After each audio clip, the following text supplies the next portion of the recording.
Chi-Chi, it's lovely to have you here. Welcome to Classic FM Live. Well, thank you very much. We're absolutely excited about the concert, and it's our first time to do a Classic FM Live, and yeah, I mean, it's great to be here. Well, it's the Chineke Orchestra's debut at Classic FM, and real treat for us. You founded Chineke in 2015, I think, didn't you? So what's the spirit behind Chineke, and what has been your journey from there to here? The driving mission behind creating Chineke, I'd already had a more than three-decade career in the classical industry, and found myself as the only person of colour on the stage, not just on the stage, but in the entire auditorium. Also included management, staff, backroom staff, the repertoire that we play, absolutely everything. I was never represented in any aspect of the industry. And Ed Vaizey, the previous culture minister, started to call me into his office in Westminster to ask me why. And I'd never really gone there, even though I knew I was the only person, but he wanted to know why I was the only one he regularly saw on the international concert platform. And then we were both actually at the Kinshasa Orchestra from the Congo. They had their 20th anniversary concert at the Royal Festival Hall, and that's when I had my light bulb moment.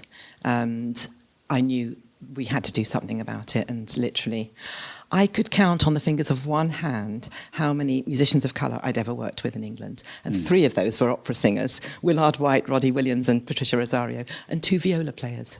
And so you can't really form an orchestra with that, so I literally had to go underground. And since then, I mean, have you noticed, has there been a bell curve? Has there been a big change? It's been incredible, actually. Yeah. I didn't know whether our first concert would be our last concert.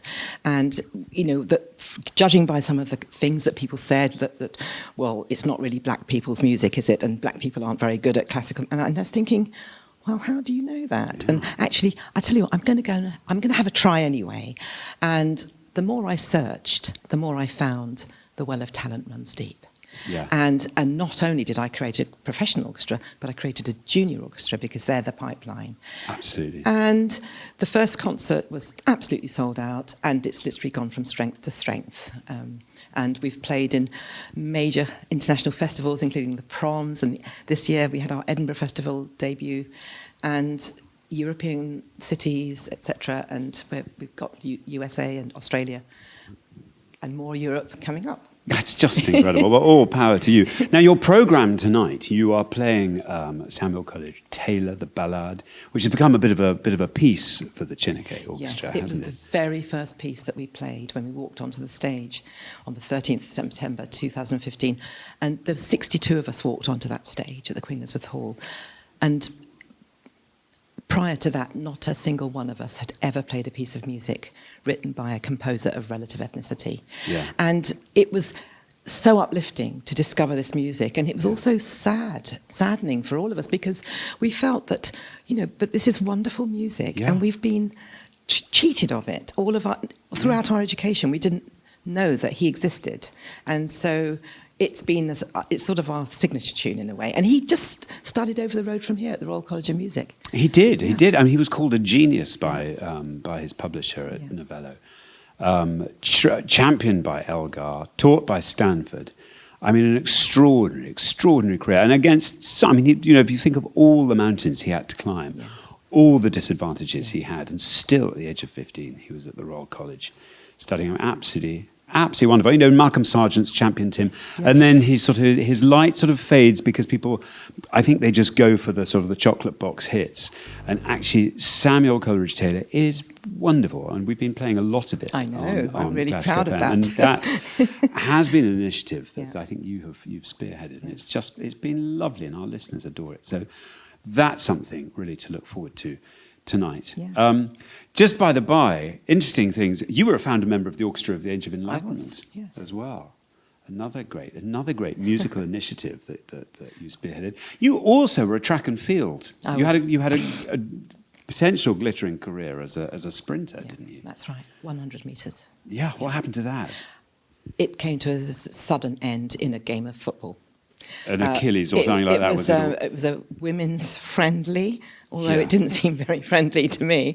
And I used to kick around with my brothers, but you know, I didn't play in a women's football league. I played county hockey and netball and things, but sprinting was my main thing. And so I went to help out this team who'd lost their main striker for one match, and I could see why. And so somebody from the opposing team, well, they just kept trying to nobble me, and they landed a kick. It was a typical career-ending injury for a footballer. So my leg was kicked whilst mid-air, and very bad dislocation of the knee.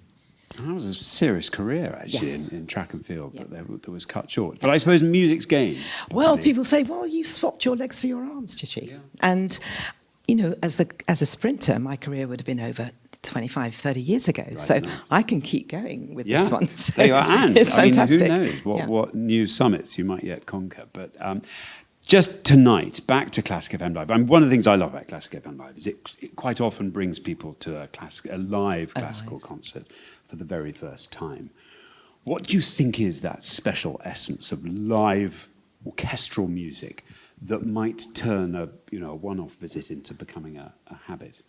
I think it's this extraordinary thing about playing this wonderful music in a situation where it's completely non-verbal. Nobody's speaking, but all these incredible sounds that have been written for us are coming together without a word being said, and the power of this form of communication, I think people really underestimate that, and it has a sort of deep, visceral impact on not just the players but the audience as well, just watching as well as listening. And I always think that, I love to listen to music on the radio and things like that, and recordings, but when I go to a concert, I feel I hear more.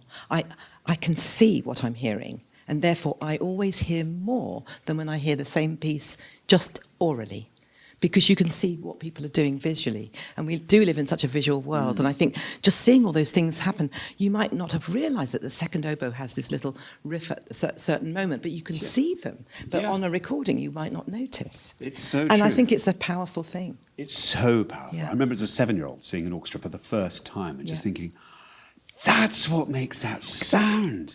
And it does. It gets the hairs on the back of your neck. Yeah. That communal... Yeah. I don't know, there's a tightness to it that's just so compelling. It's wonderful. Well, it's just such a treat to have you here.